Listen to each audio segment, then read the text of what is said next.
The motor is installed outside the pickup. This is a major benefit.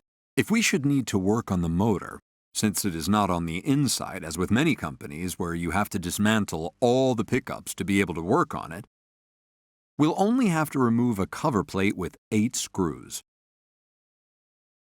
And once that has been taken off, we can remove the motor itself. And this makes maintenance much, much simpler. The same applies to the cam. So we don't have to dismantle all the pickups in order to change the central cam, because we've created a cam constructed in sections, which can be replaced without removing the rotor. So the waste of time is minimized, and the operation is really quick.